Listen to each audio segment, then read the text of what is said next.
Dili ko kasabot sa mga tao nga transformation sa laing tao kamo ang magbaguod ug maguol. So we all know that Chito Samontina has went through a transformation with Baker. And personally, I'm really happy for Chito.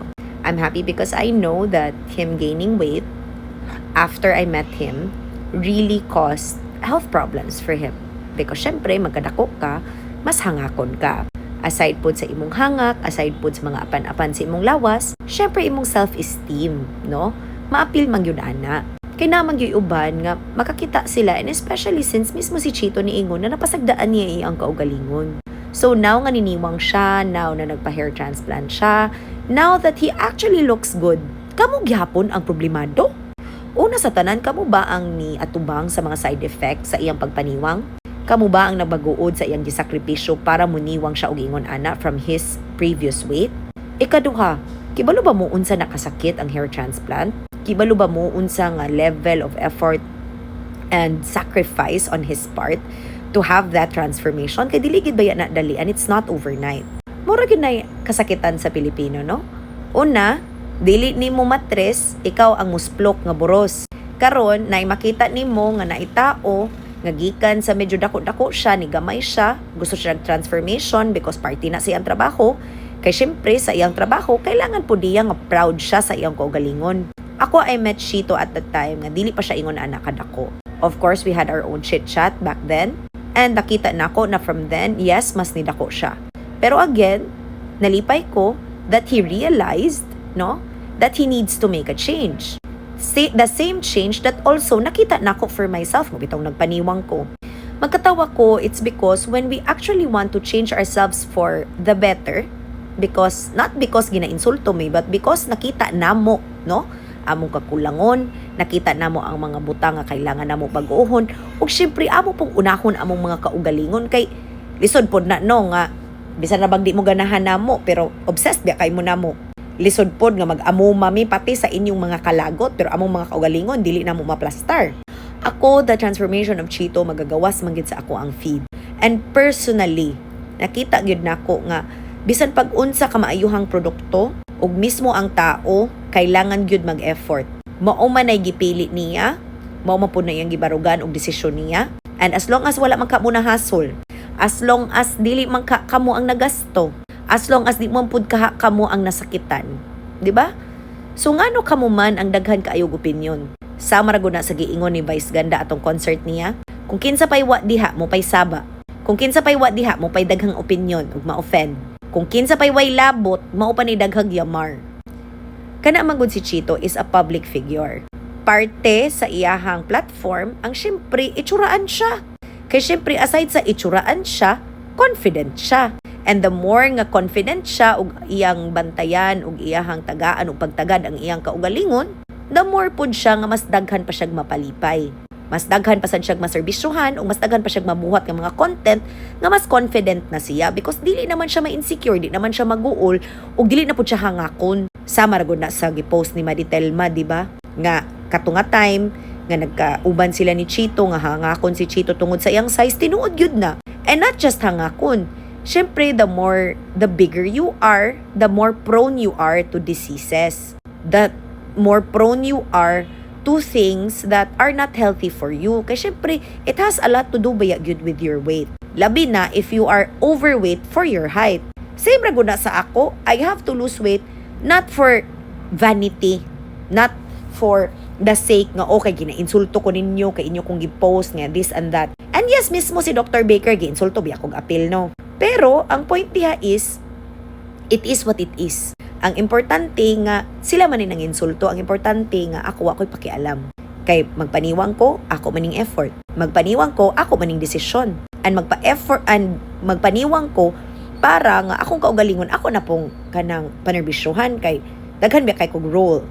Mama ko, igsuon ko, auntie ko, di ba? So, daghan kog mga role nga kailangan ako unahon and daan ako'y mga balatian. I have to recover from my PCOS and it needs to stay that way. Taas akong blood sugar, kay pataka akong kaon. And mauna nga, dakong tabang sa ako ang akong gibuhat because dili man sad ko magkamatay-matay sa side effects kay usay man gud sad ka ng mga pataka-taka rag compound nga mga kung unsa-unsa pay giturok diha o wala ka kibalog asa kagikan, ang mga side effects ana makalarag. Kanang side effects nga magsuka-suka ka, kanang side effects nga maglipong-lipong ka, wala man gud na sa ginaturok nako sa kong kaugalingon because I am being monitored by a doctor nga dili magpatakatakag compound og mix diha kay Diyos ko Lord og matay pats uroy ka.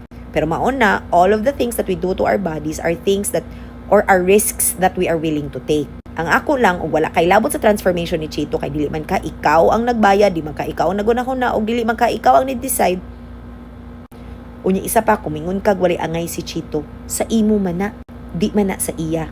Because what matters more is that kung unsay iyang feeling when he looks at the mirror. Unsay feeling when he wakes up and he sees his transformation. It has nothing to do with you and your opinion. Murago nag-ako, magpabarog ko sa akong boobs pohon. Moingon po ding ba siya, ay tungod kay gikuan. Dili bayot. Daan ko gusto magpabarog sa akong boobs. Kay aside sa kong height, nga dili naman daawat naman yun na akong pa-implant naman yun ko, akong pabarogon akong boobs. Kay yes, makita man ako nga yat-yat yun siya. Yes, kita man jud na ako nga 1 seat apart siya. Yes, kita na ako kay wa pa man ko nabuta. Pero dili ko magpaayo o mapabarog sa akong boobs para nimo nga di ganahan ako. Ako man na, akong gasto, akong sakit-sakit, akong desisyon.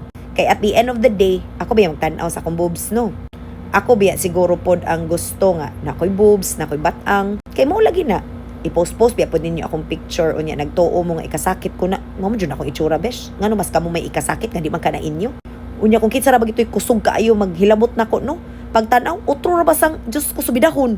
Utro ra basang di ka afford bisan man lang siguro og skincare. Pero kusog kaayo manginsulto kay tungod lahi ta og baruganan. Tungod kay wa na ko ni suporta sa mga Duterte. Di ba maura magyuday rason? Kay kung ako lang ang rason, giyon sa masad mo, di man ta kaila. Mismo magani si Dr. Baker nga i-post ko, na shock jud ko. Di ko nasad ko kay imbis gusto ko nga mo inquire sa iyaha, nawala ang ako ang gana kay nagtuo kog doktor diling ana og batasan. Mismo akong friend nga kibalo nga magpauban unta ko sa iyaha kay Baker ang iyahang gigamit pod nga maniwang siya. Nakaingon gyud no hala, giinsulto ka. Ni katura ba unta siya ang mo inquire gyud para sa ako. Okay, wa man jud koy pakialam good kay mura magututo nga time nga naa sa Davao. Pero may na lang gyud nga wala ko mudayon. Kay di po ko ganahan og doktor nga ingonana og batasan kay abi mo gud ako og Dr. Bright. Pero to be fair, ni effect man kang Chito, si Chito ra na. Kay nasa koy naila nga nigamit pod ana nga upat ka adlaw pong halos mamatay-matay kay na-dehydrate nga wa gani nila gipasud og ospital kay di sila ganahan nga masakpan. So maura na siya. No? Sa tanang mga procedure, sa tanang mga desisyon sa kinabuhi, wala mo'y labot o dili kamo ang mga tubang, dili kamo ang gasto, and if somebody else wants to transform themselves and their lives, that's their decision. If dili ka happy, shut up. Pero moon lagi na. Kung kinsa pay dili happy mo pay saba. Basta ako personally, I am happy for Chito. I personally think that he deserves this transformation because I totally understand that you need to love yourself, you need to focus on yourself, and you need to look good for yourself, not for anyone else. Especially since this is what you do and part of what you do to please others, to serve others, and to make others happy with what you do. Kay puslan man bright ka, ato na lang pong i-match nga itsuraan sad ka. So congratulations, Chito. I'm happy for you. And I hope that this transformation also gives you a boost of confidence to make better content, more content pa. Mura to. Ingat! Bye!